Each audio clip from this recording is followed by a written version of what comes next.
So, at the age of 13, I had my first unhinged moment when I realized that I was black. I know what you're thinking. This doesn't seem to be a very ambiguous point. But allow me to provide some context. It starts when I was 11 months old. The Connecticut foster care system removed me from my home.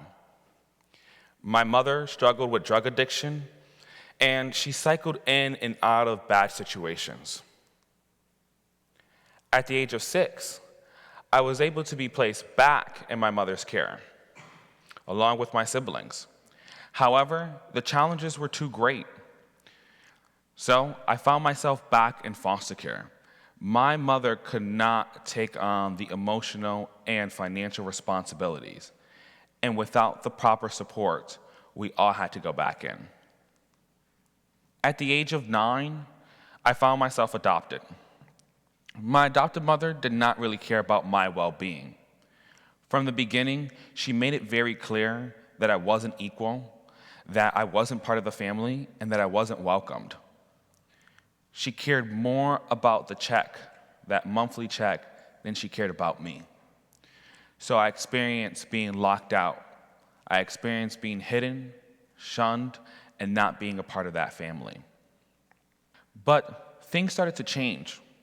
As I started to realize, at 13, I joined a musical theater group. And it was at this group where I started to connect with people and connect with my teachers, Amaryllis, Veronica, and Aisha. And it was there that I started to learn about my own identity as a black male and as a human being. And even more importantly, the connections that I was able to build to begin to think differently about my situation. I started to realize that my situation was not normal and that I had to do something about it. Like most teenagers, I was watching a lot of TV and was able to watch an episode on Law & Order that started to give me an idea. The idea that I had to truly prove my case. And so I started to strap a tape recorder to my chest to be able to record the abuse that I was going through. And slowly but surely was able to get the evidence that I needed to be able to get back into foster care. And when I got back into foster care at the age of 15, I thought that the storm was over, but it was just the beginning of the next storm. I started to understand so much about what it meant to be a teenager in foster care at that point. The state of Connecticut was making very clear to me that with all of the budget cuts, they were not clear on what would happen at 18 for me. Would they be able to provide any type of support or resources?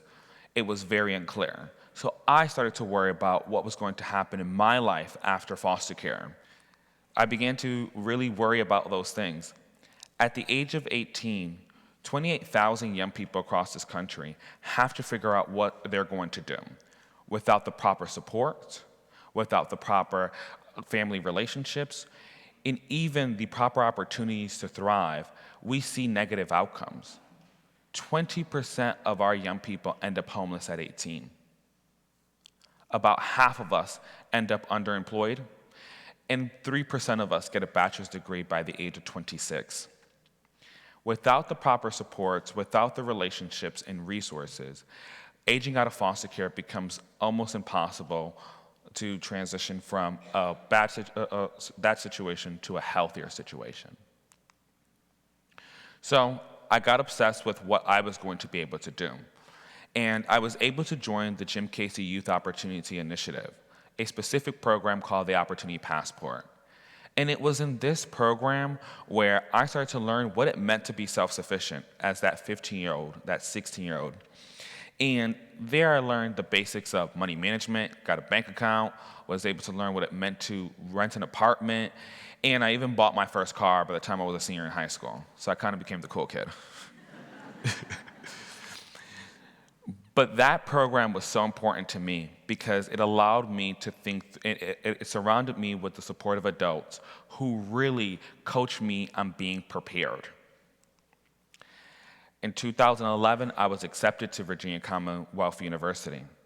And it was because of mentors like Beth Ann and Jeff who continued to push me and push me and push me, despite the fact that I struggled with writing and other academics. I got in. However, for so many of our young people, what it means for the financial barriers and the lack of emotional support does not allow us to actually get to these places. I was one of the lucky ones. In order to understand really the flaws of this broken system, we truly have to look at its foundation. Charles Loring Brace is considered the father of the foster care system. In the mid-1800s, he was a philanthropist who decided to go ahead and bring children who were homeless and orphaned and start to place them on farms across the Midwest. So he took children from inner cities like New York City. Now, that system itself, he was the beginning of creating a system where he made sure that children had a place to sleep, a roof over their head, and food. Fast forward 150 years later, we are still looking at the same similar type of experiences of the children who were in that system and today's system. A system that is completely focused on safety and mitigating as much risk of children and not our development. The common experience of what it means to be a young person navigating the foster care system today is one where you go from home to home, having to start in a new school, new friends, new house rules, new corner store, new bus stop, new everything, always starting over and over and over.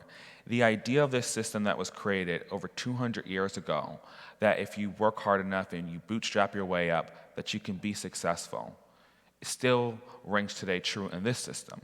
But how are you supposed to do that when you consistently are having to start over and experience so many traumas? And then you turn 18 and you completely have to make all the decisions on your own. This is why I started a nonprofit called Think of Us that focuses on how might we surround young people with the support of adults who are going to be there starting at the very beginning of adolescence all the way through their transition. We have this core idea that no one gets anywhere in life alone, and that we give young people in foster care a fighting chance when we are able to surround them with the relationships and opportunities that allow them to transition more successfully. Now, I have to tell you, now I can take a little break to tell you I'm a little bit of a nerd. And I've always been interested in how technology has completely disrupted how we go throughout life, from Uber to Airbnb, you name it. So when I turned into my sophomore year, I was 23. I got to go to the Clinton Global Initiative University, and it was here that I had my second unhinged moment. It was there that I learned about big data, advanced analytics, and you name it. And I started to think through how might we use this type of advanced technologies to go beyond just supporting young people, and how might we really be able to transform the situation. So we created this platform. The idea that every young person should have a network of advisors who start working with them at the age of 14 when you're starting to have to think through what's going to happen after foster care.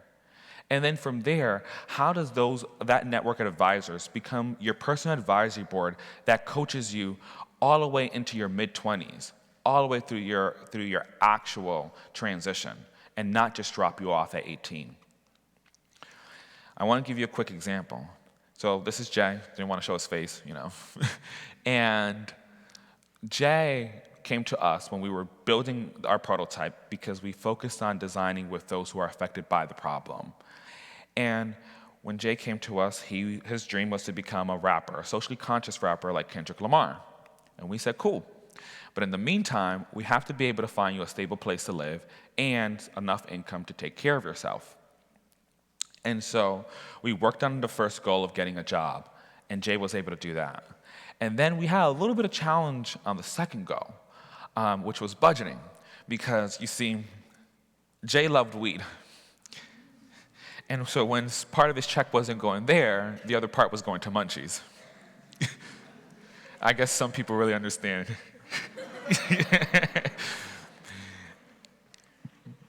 But with a bit of support what we were able to do is finally get Jay into a stable housing situation. He was able to get enough income to be able to support himself. And there are millions of young people who need that type of support, of supportive people in their lives to guide them, to coach them throughout all the different transition periods that they're experiencing. But just like these other technologies, our next frontier is not to stop there. It's to think about how is it that we can create and incorporate AI into our actual software. And so we started to design this AI coach to support young people and their supportive adults that is going to be able to suggest things such as resources and different opportunities for you to be able to have moments of healing and have moments to be able to develop new abilities. It is those times when we spend with our mentors, doing things hands-on, going to the gym together, being able to build a resume together, where we learn something new. And so how might we leverage AI to create more moments of connection? For me, when I think and I look at the current system, I realize that it really needs to be disrupted. And so over the last 200 years, we have seen a system that has been intensely focused on keeping young people safe versus healthy development, versus having us being able to take the risks that we need to be able to engage in simple things like being part of a school club after school around sports. There's liability issues for the state sometimes, things of that nature.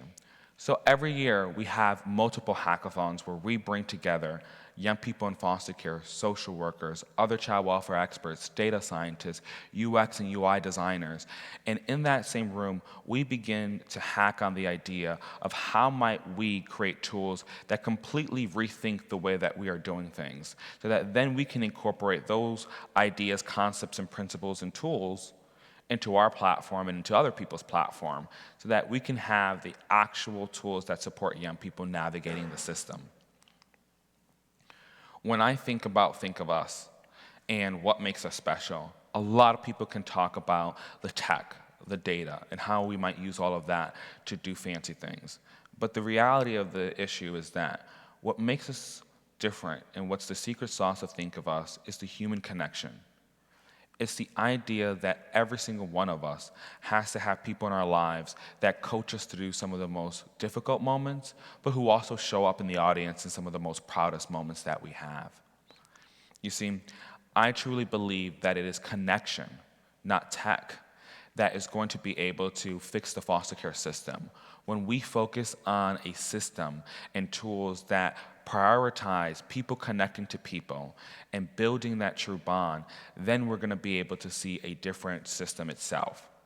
For me, tech as an intervention is rooted in the idea that when tech starts to facilitate that connection, that moment that a young person now is able to reach out to someone at 3 a.m. when their world is falling apart, or the moment that a young person is walking across that stage and we can finally look into the audience and see faces that we recognize. That is the moment where tech starts to intervene in our lives in a way that promotes us through our transition. For me, I think that the most important thing for any human being is to have the sense of belonging, to be able to have a community of people who care about you. And I believe that tech can help facilitate the ability to heal, develop, and position us to thrive. Thank you so much.